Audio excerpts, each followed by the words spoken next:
All right, so pretty excited for today.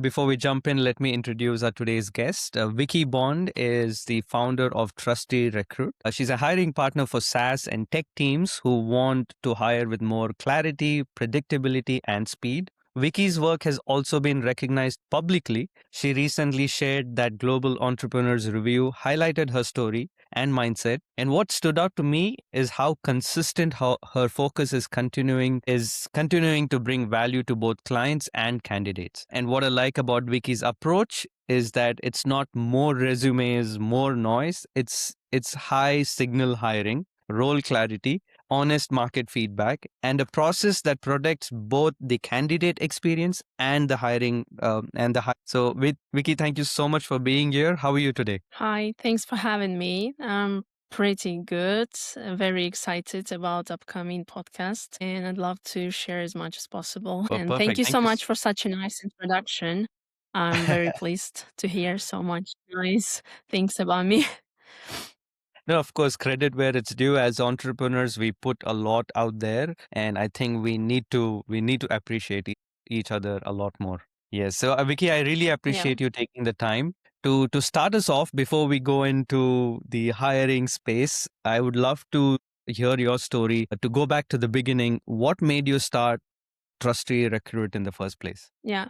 Well, because you mentioned Global Entrepreneur Review, I already shared this part of the story over there, but it's all started back in 2018. I Mhm. was in a hiring process with Microsoft and I was going through several rounds of interviews with them. And what I noticed so far is that even in such a big brands as Microsoft, the hiring is like the process itself, not the hiring, but the process itself is still not very stable. And for me, like it gave me the idea that there should be some way to improve it and actually change it. I eventually I canceled the offer which I got. Wow. I don't regret my choice, honestly. But yeah, it was the inspiration and it was what's behind the Trusty Recruit idea itself. Plus, nowadays, I see so many recruiters and founders of the companies, yeah, who is struggling with hiring. And Mm, recruitment sphere itself, Chartech itself, is also not very stable because mm, so many different companies and everyone values completely different things. And for mm, me, the transparency and humanity is on top of all of that, on top of the commissions, on top of the revenue, on top of everything. And that is why Trusty Recruit exists, to show that there is another way of hiring which can be mm, improved, and implemented to everyone. mm. Oh, that's beautiful, and that's very bold of you, and it's very inspiring that you got the offer, but you refused it. But then you saw a problem, you saw a gap, and you just went ahead. Let me fulfill the gap. That's very inspiring. So a lot of recruiting still runs on the traditional module, as you mentioned, right? Percentage fees, urgency, and a lot of volume. So, what about the traditional approach felt broken to you, and what did you want to do differently? Well, with the traditional percentage based recruitment, it's Mm-hmm. more about incentives rather than the results. So, Mm, normally, how recruitment works, yeah? The company comes to us, they say, we need to hire, I don't know, senior front end developer, whatever. mm, Yeah. And the normal agency, how they used to be right now, so many actually are changing to a new way, but how it used to be, the agency directly takes this role and directly starts sourcing, mm, finding new candidates and just dropping, bunch of CVs to that company, like spray and pray, someone should stick, definitely. mm, And then what's happening, because they're incentivized with the percentage, so basically their revenue is growing according to the revenue or like salary of this particular candidate. So the more the candidate will ask, the more they get.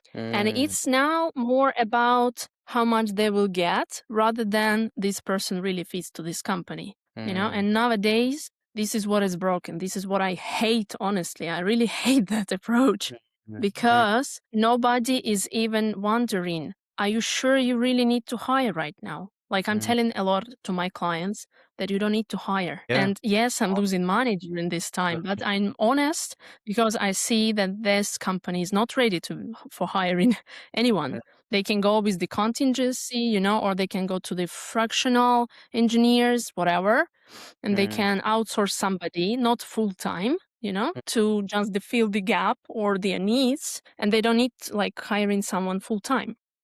Mm. And with the percentage base, with the traditional recruitment mode, this is not part of the process, like in Mm. general.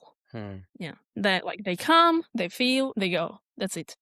Exactly. So it's less about flooding the funnel, but it's more about clarity, signal, and process, right? And also understanding if you really need that or not, right? Yeah.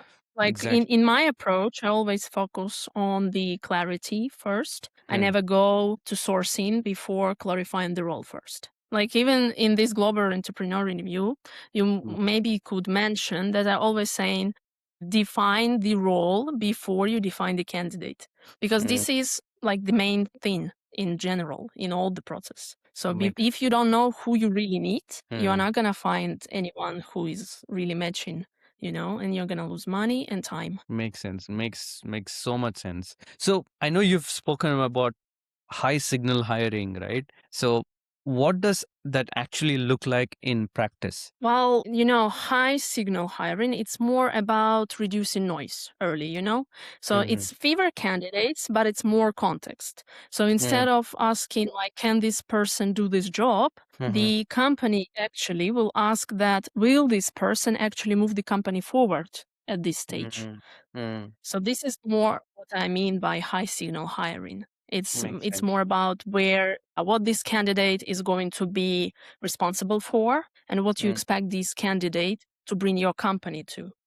Yeah, makes sense. Like if I want an employee for my company or if somebody to join our team, I want to see that if that person or he or she is looking to add value, right? To take the company ahead, not just fill the role, right? Yeah, Yeah. it makes sense. So now talking about the industry a little bit. So from your seat, what do you think what's changed the most in tech slash SaaS hiring in last 6 to 12 months, you think? Well, I would say it's the time to hire. It lowered a lot. It's lower. Like right now, yeah, more and more companies, they really think through before making any decisions. Hmm. The time to hire became much, much longer. I won't say that it's good, Mm, like too much, and it's not that bad, actually. Depends mm, again on the situation.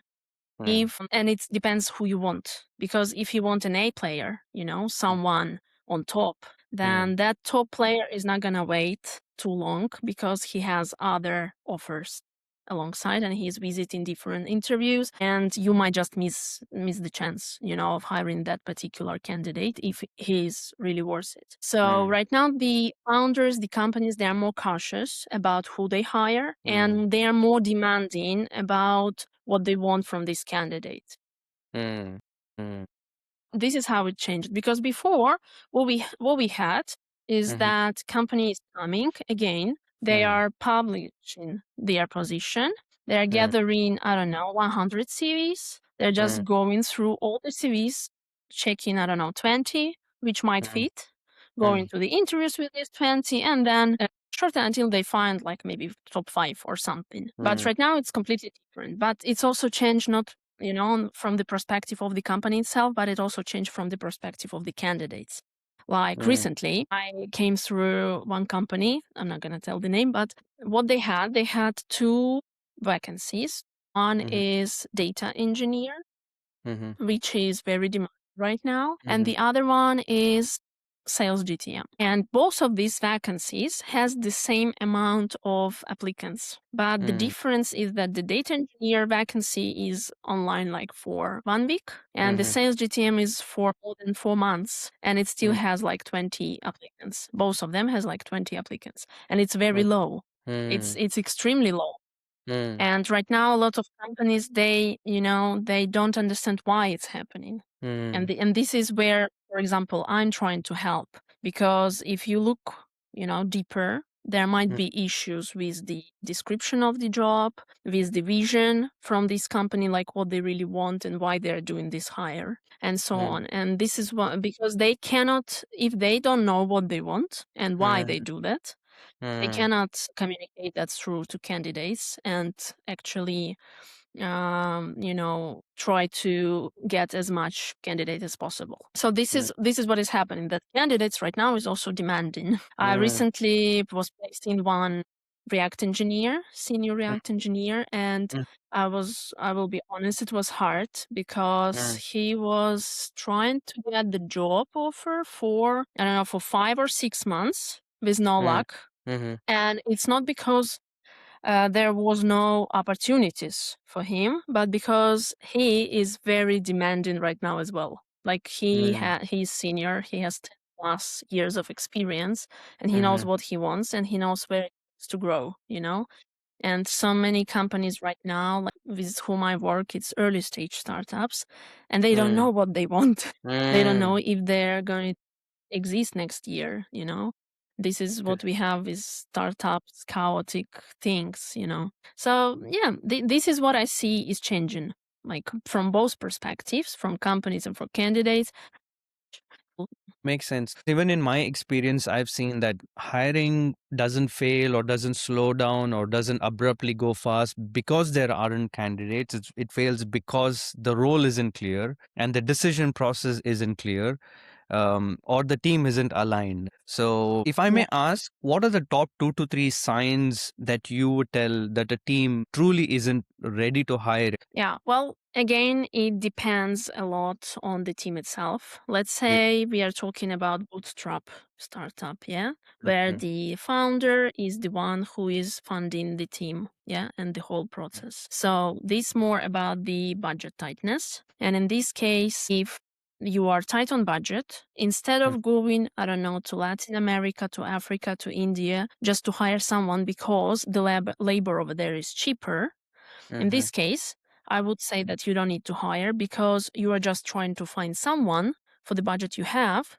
just to fill the gap. And in this case, it doesn't make sense for your team to do like that because you end up hiring not the top candidate, but just the one available who is going to agree on low salary, the most desperate one.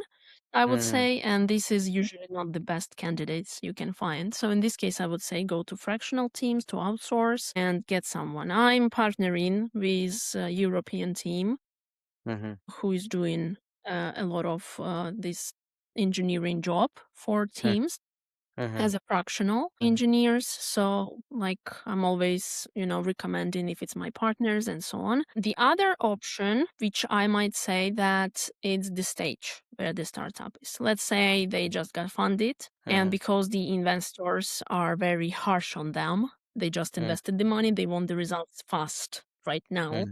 And teams usually don't slow down in this case. They don't stop. They don't think like, do we need really to hire or not? Like, what is our main priority right now to satisfy the one who funded us? Or we need really someone who will completely change the whole process. And if they hesitate to answer this question like very fast, then I'm usually suspecting that they really don't need to hire right now. Because those who really need to hire, let me be clear. Like what I see from teams who really need to hire. So this is the team who already have team lead, if we are talking about engineers. This is the person who has already business developers, custom support, depends on the business itself. So they have already the team. But because of the volume from clients, from it's B2B, from other companies and so on, because of this volume, they need to increase the headcount. They need to hire someone to be able to fulfill the gap between the time, for example, if it's, let's say it's customer support, like they have 5 customer support guys on the team, and it's not enough, It's not enough because there is more and more customers coming and there is huge demand and they really need more.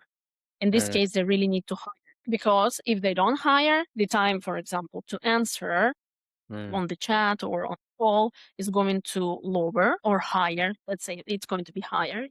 Yeah. And so in this case, they are losing trust to their customers because like Mm. when I'm coming to someone's software, I don't know, and I'm waiting on the chat for like 3 minutes, I'm done. I'm just closing and going. I don't have that much time.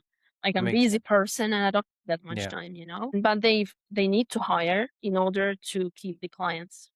And the same with the software developers. Mm. If it's outsourcing companies, I'm working a lot with outsourcing companies who Mhm. is doing job for somebody, you know. Mm. And in this case, if they have a lot of clients, a lot of projects going on, they need to hire someone. Mm. So this is what I mean by when you need to hire and when you don't need to hire. If your revenue is not gonna go down because you didn't hire someone, it means you don't need someone right now, like full time. Mm. Mm. That makes sense. If you don't have the sales coming in, if you don't have more business coming in, then technically they wouldn't need more people, right? So I'm the best example actually. I'm the owner of this company. Mm. And I could hire as much recruiters as I wanted, just to hire, just to see that, look, I have a very big Makes sense. team. I just don't need it. Yeah, makes sense. Yeah. Yeah, exactly. Stay lean and hire when you actually need to. So let's talk about candidate experience for a second. So what do you think candidates expect today that founders and hiring managers still underestimate? Humanity. This is the Mm. only thing which is missing all the time, not only right now, all the Mm. time. Mm. A lot of companies are not listening to their employees. They are not Mm. listening to candidates either. We are living in such a world when founder doesn't even have time for you. Like for example, my situation with Microsoft. If I would accept the offer, I'm sure that the main manager who I Mm. would, report to wouldn't even know I exist. Mm. You'd be just And this one. this is and Mm. this is, yeah, the hugest problem. Why we have so many people who is changing jobs frequently. For many Mm. recruiters, by the way, it's a red flag. For me, it's not a red flag. And not at all. But for many recruiters, if you are changing your job every year, let's say, it's a Mhm. complete red flag. It means that the problem is with you. But in most cases, the problem is not with the candidate itself, not with the employee. It's with the Mm. surrounding. When the company is saying that, we are over here like a family, I'm wondering which kind of family you are. Mm. Because I saw Yeah, different families, and really it's not the family I want to be part of. exactly. So humanity is the main issue. Like Mm. why there is no trust. With recruiters is the same. There is no trust between candidates and recruiters because recruiters are ghosting them. They're saying Mm. that I'll be back with the feedback like in 3 days and then 2 weeks, nothing. Like she just Mm. disappeared to he. And Mm. because many people also afraid to say no. Mm. Might not understand what I mean, but for every recruiter, our candidates, it's like our kids. Sometimes I'm calling like this because Mm. I'm chatting with them. Mm. Before even suggesting it to company, I'm pre-screening everyone. I'm giving different assessment tests. I'm Mm. talking with them. I'm helping them sometimes with the CVs if I see they really need help with the CV, because sometimes CV can tell much more about you than your Yeah. words. And like we becoming very close. We're Mm. chatting, we are becoming more like a friends. And then when it comes to rejection, let's say this candidate didn't go through all the hiring process, yeah, and he was rejected on like Mm. one stage, doesn't matter which one. And you need to say about this. And a lot of Mm. recruiters, not because we are very rude and we don't, like we don't care, we care too much. And Mm. sometimes for us, it is very hard to say someone with whom we've been close so much during Mm. several months to say Mm. that sorry, you wasn't selected. Mm. And from recruiting side, this is also the biggest gap. It's communication gap. Mm. The ghosting is biggest issue in recruitment itself. And this is why Mm. there is no trust between candidates and us. When I'm writing to candidates, I'm not writing to those who are open to work because I don't need those who are open to work. There is companies who is doing inbound hiring. They can Mm. definitely talk to these people who is open to work. I don't care about these people. Mm. Not because like in general Yeah, about yeah, the yeah. people. I mean, badge itself. Yeah. And I'm usually writing to those who is not looking for a job right now, but they might be interested if there is a nice offer coming out. And I'm receiving a lot of rejections, a lot. Mm, Like you mm, can't even imagine how much I'm mm, receiving rejections. No, we don't want to work with recruiters. You're ghosting. You are not on our side. You are more about earning money. No, no, no. We already had experience. We don't want. mm, Like, do I feel sad about that? Yeah, I feel sad because I don't even mm. have the opportunity to prove to these candidates that I might be different. Wow. So what I'm doing this through my content. I'm Mm, trying as much as possible on my LinkedIn page to give as much mm, valuable information as possible, both for companies and for candidates, and to show that there is really another way. And not everyone, because they had bad experience, doesn't mean that it's going to be like this all the time with everyone. So yeah. mm. I was completely out of our topic. I moved a little bit, sorry. But Yeah. yeah, No, I think you mentioned something very important. It was not out of topic, and it actually it was related. And I'm so glad that you didn't take up that job, right? So yeah.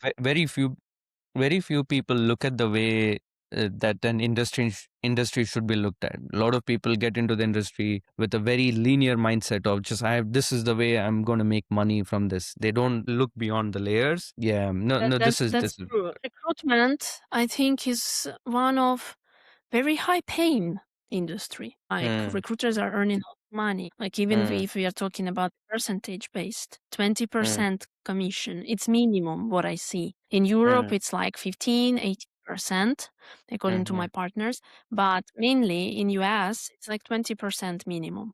And it's a lot of mm, money. If we are talking mm, for mm, seniors, the annual salary is like 160K. It's a lot mm. of money.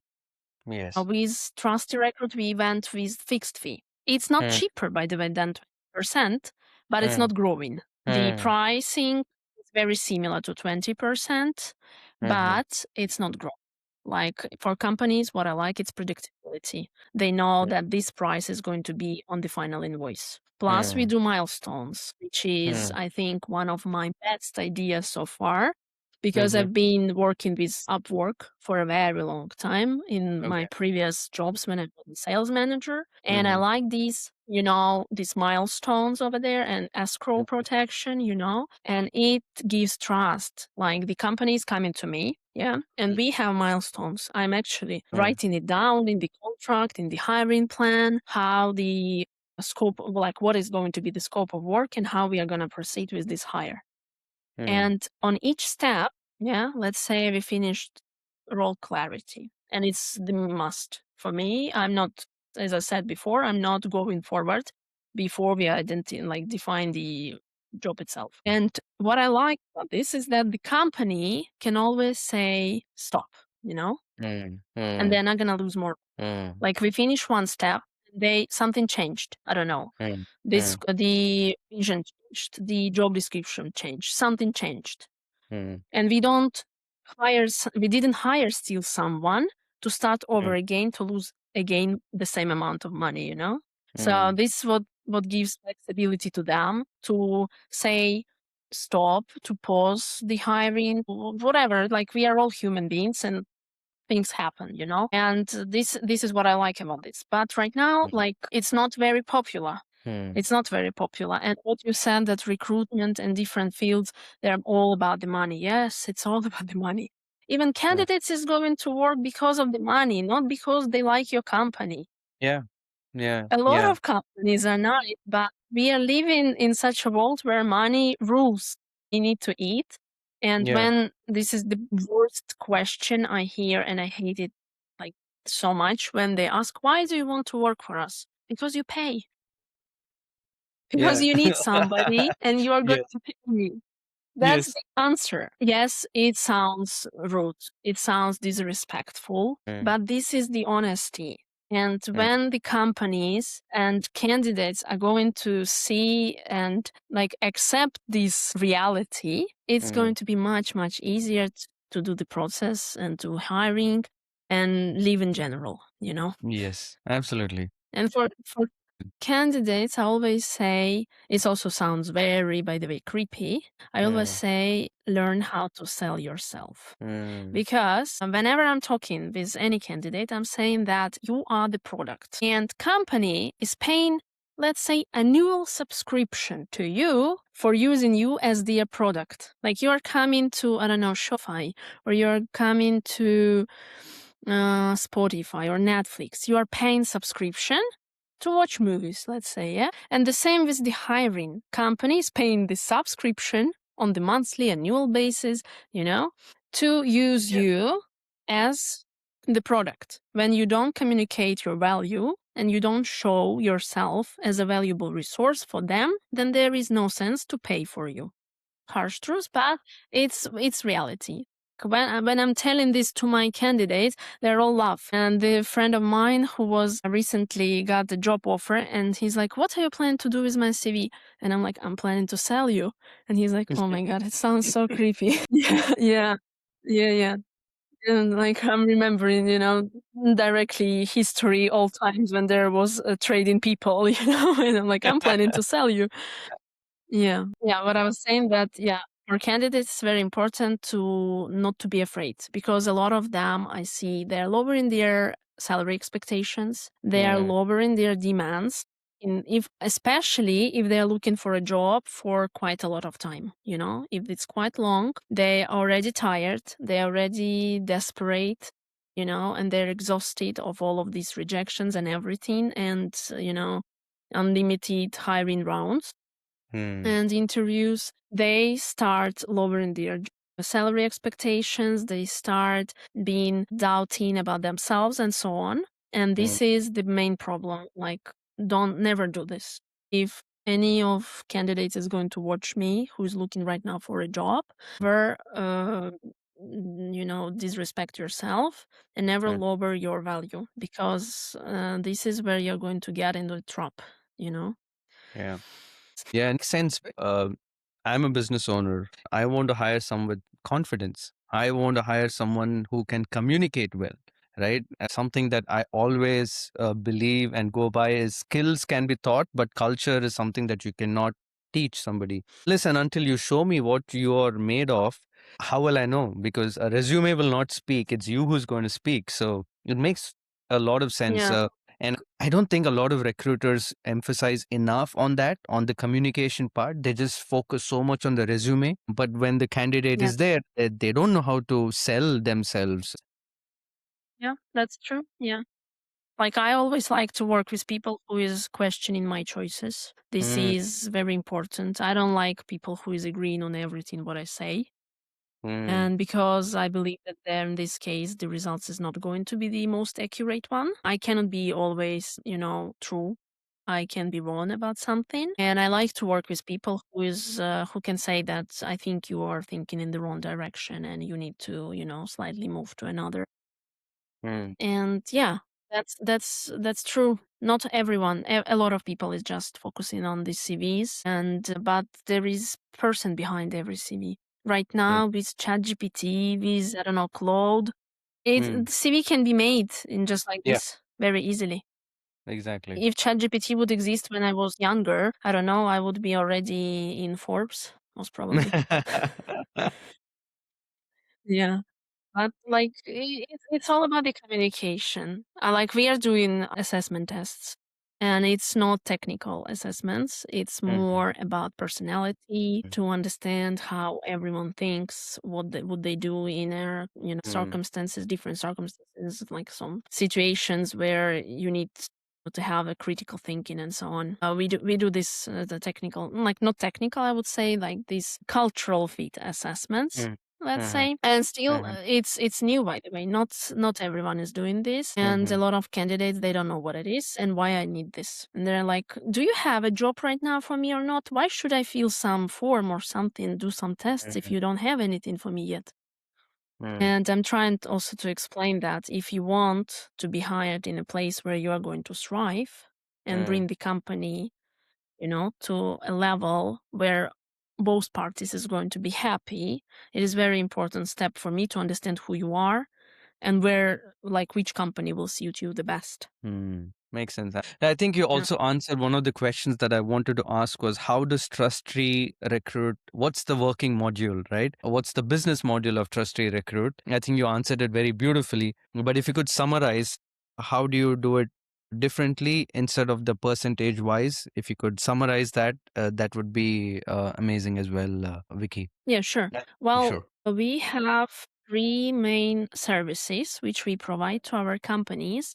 First is role clarity. It's usually the must have service before we do the execution hire. Mhm. We have market mapping, which is also very important, but it's not for everyone. It's optional in case if the company doesn't know where their candidates like located. Because right now, more and more, there is remote based vacancies. Yeah, there is hybrid, there is on site only. And sometimes it might not be the best option. And if the Mhm. company is not sure, we are doing also market mapping and also the market mapping, including the salary. What is going to be the compensation for this particular candidate in this particular field, in this particular location, so that we are going to be in advantage according to the market. And the third main service, it's actually hiring itself. Mhm. It's the execution mode. We structured actually the hire. We are not doing by salary. Like we don't care how much you're gonna pay for this particular candidate. Mhm.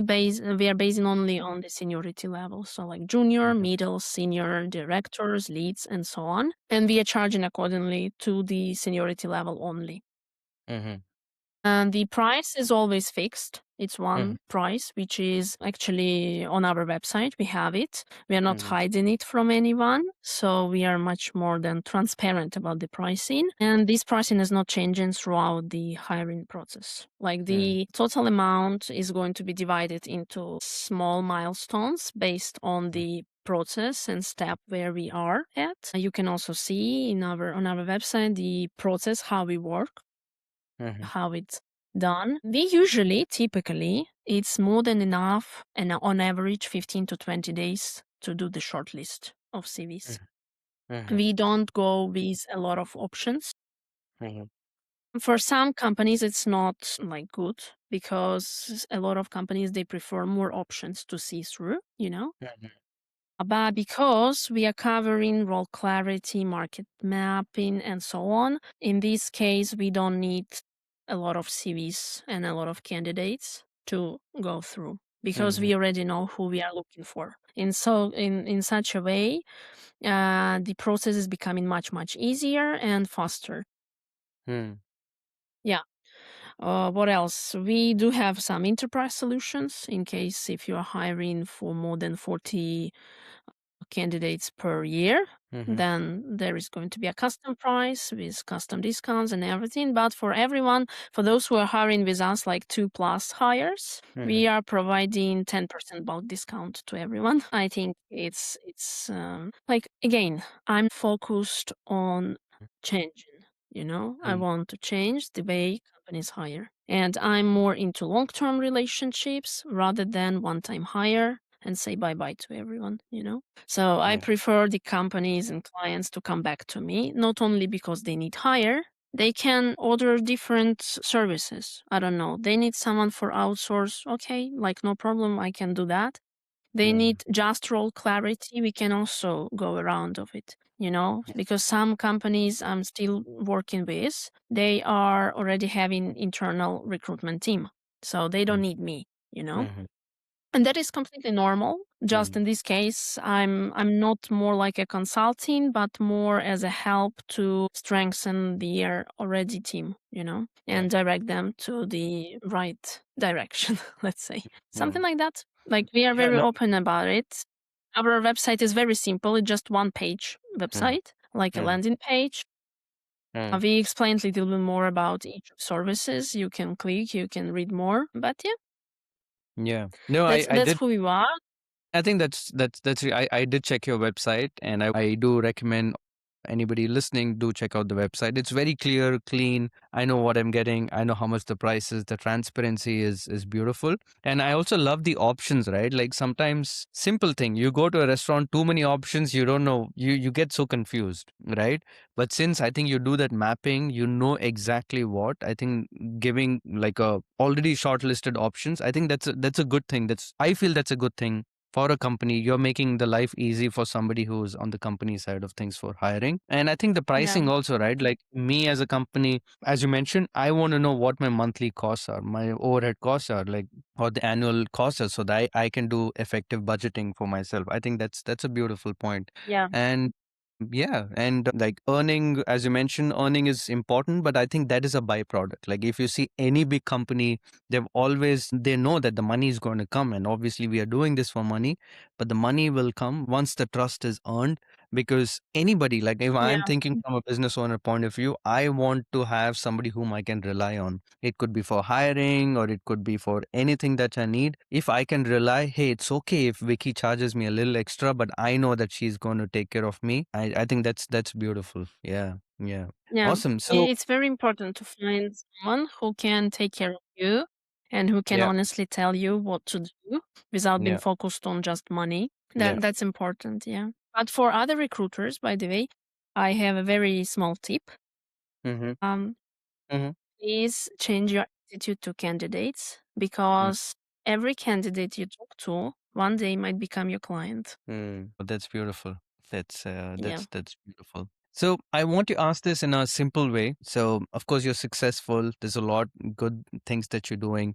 But if you could remove one bottleneck from the hiring process inside startups, right, tomorrow, what's the one bottleneck you'd remove for yourself, or what is probably slowing you down? I think it's the amount of decision makers. Like for me personally, Mm-hmm.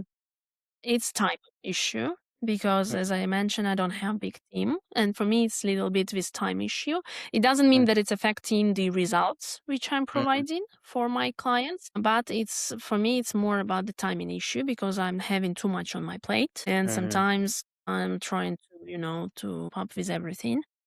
Mm-hmm. For other companies, the main bottleneck, I would say, is the amount of decision makers. Because if, for example, let's say recruiter cannot decide by itself Mm-hmm. if this person is good to be hired. So she or he needs to go to, I don't know, to HR. HR needs Mm-hmm. to go to VP of talent. Mm-hmm. VP of talent needs to go to COO to check if we have budget. Mm-hmm. Or CFO, yeah. And then the one which is executives, yeah, they need to communicate between each other. And if they have also, investors, then there is a board meeting which they're discussing the budget and everything and what they want. And then until they decide, then they're coming back. It takes time, of course, because Mm-hmm. let's say the decision came back to VP of Talent. VP of Talent forgot to communicate next, and it's happening. It's happening. It's when you are working, especially in startup. It's chaos. There is no system usually. There is complete everything. They don't know what they're doing. They don't know who is in charge of what. Mm-hmm. It's like reminding me of Home Alone when Kevin Mm-hmm. left alone at home and he was running like crazy in the house. And this is exactly how startup is working. So the biggest bottleneck is the amount of decision makers. If you have internal recruiting team, Mm-hmm.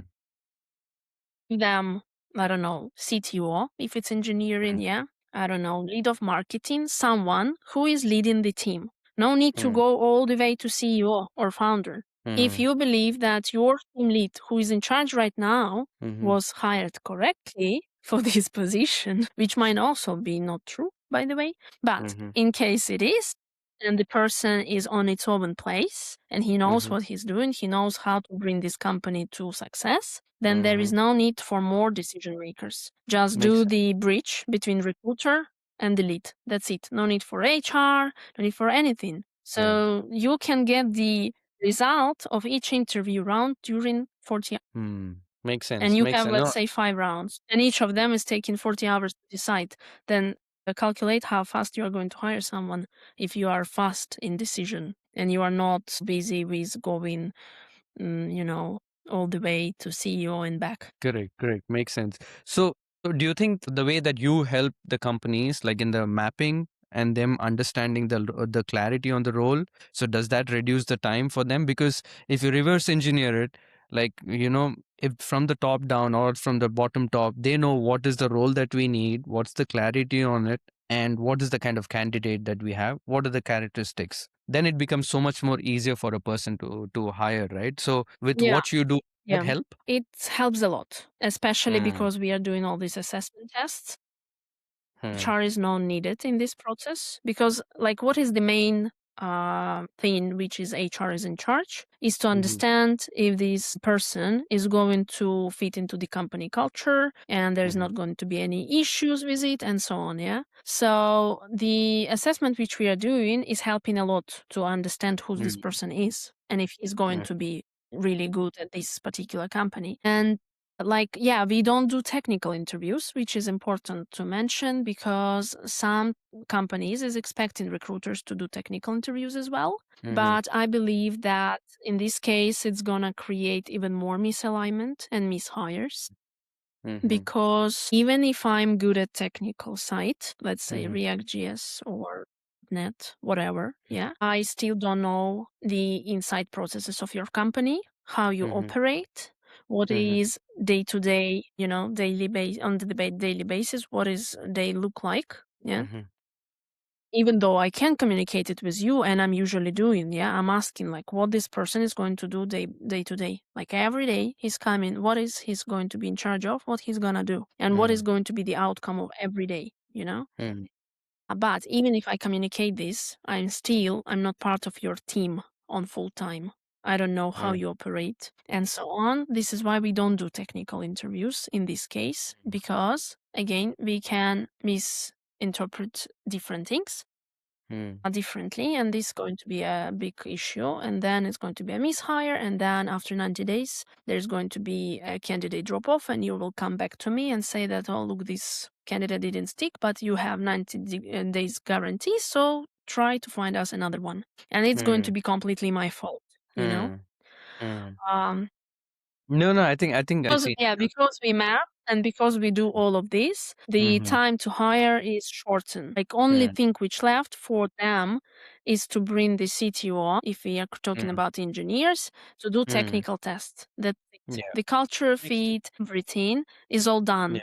And Yeah. it's going to require only how much? 3 rounds of interview? One Yeah. with me, Yeah. one with CTO technical, and the last one is final with CEO in this case, Yeah. so that the CEO can also know who they're hiring is, That's it. Correct.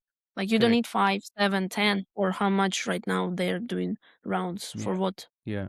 No, makes sense, Vicky. I mean, this was amazing. I really appreciate your perspective. It's nice to see. It's fresh to see that when people actually come into an industry and try to change the way things are being done with a genuine interest to change the way industry is working and to genuinely help people. And money is a byproduct, obviously, right? Like people who see value will pay, Yeah. right? And they know that Yeah. it takes money to make money, and they will invest in right people and right companies like yourself, I'm sure. This was amazing. Thank you so much for doing this. Hiring definitely has a lot of noise around it, but I think practical, grounded insight like this is what the founders actually need. And thank you again for being part of this conversation. This was lovely. Any thoughts before we wrap today's podcast for the listeners? Well, thanks everyone for watching it or listening it. Depends where you are, and thank you for having me. It was pleasure for me to actually share what I've been through and what is my vision, and I really hope that it's gonna give valuable information to those who really need it. And again, thank you. Thank you so much for having me. It was a pleasure. And I'm as a salesperson, I'm hoping we are going to work together one day. Absolutely. Yes. So please do reach out to Vicky. We will put her website. It's trustyrecruit.com.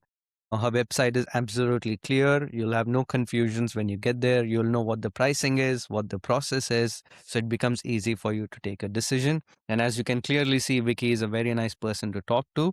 Do reach out to her. She is very much involved with all the candidates and all the founders who reach out to her. Thank you so much, Vikki, and hopefully we'll have another conversation again. Thank you.